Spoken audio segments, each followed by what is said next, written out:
Welcome once again, my friends, and thank you for stopping by to listen to an old storyteller.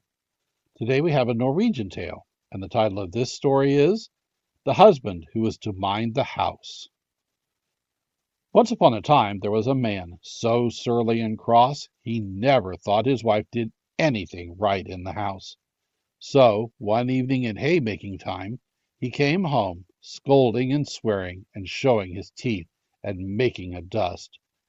"Dear love, don't be so angry, there's a good man," said his goody. "To-morrow let's change our work.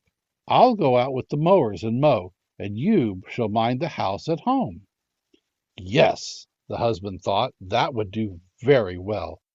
He was quite willing, he said. So early next morning his goody took a scythe over her neck and went out into the hayfield with the mowers and began to mow.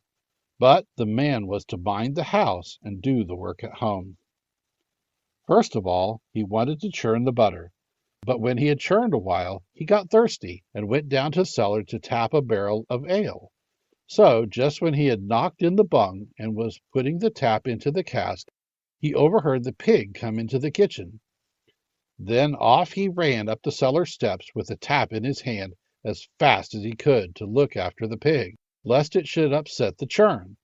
But when he got up and saw the pig had already knocked the churn over and stood there, routing and grunting amongst the cream which was running all over the floor, he got so wild with rage that he quite forgot the ale barrel and ran at the pig as hard as he could.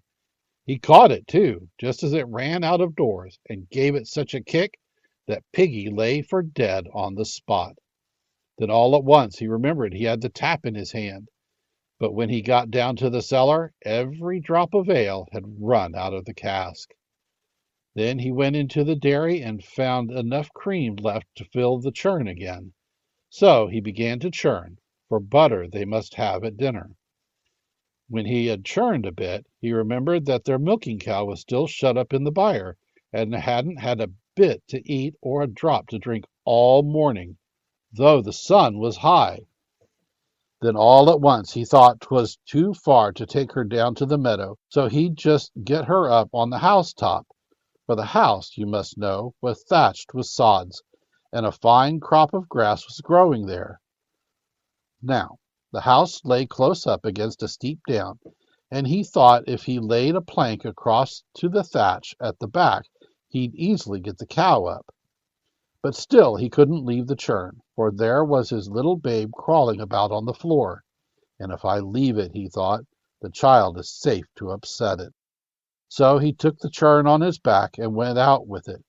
But then he thought he'd better first water the cow before he turned her out onto the thatch.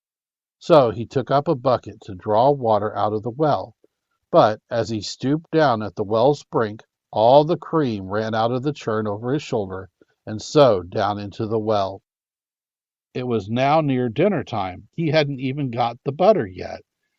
So he thought he'd best boil the porridge, and filled the pot with water and hung it over the fire. When he had done that, he thought the cow might perhaps fall off the thatch and break her legs or her neck. So he got up on the house to tie her up.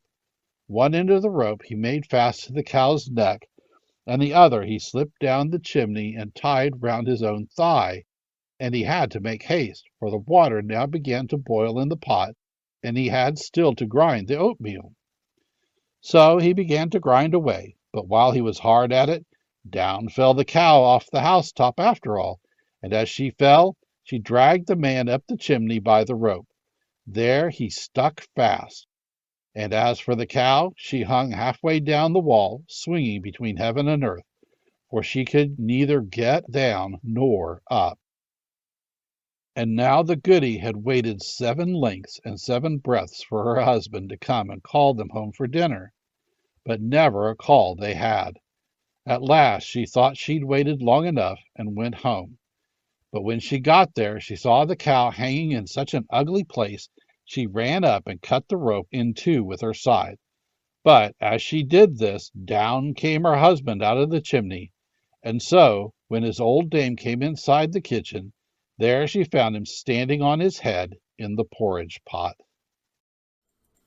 Thank you once again for listening to this story. If you enjoyed this story, please press that like button. Also, please help an old storyteller out by subscribing to my channel. The next story will be posted in a few days, so until then, may your story continue to be a good one.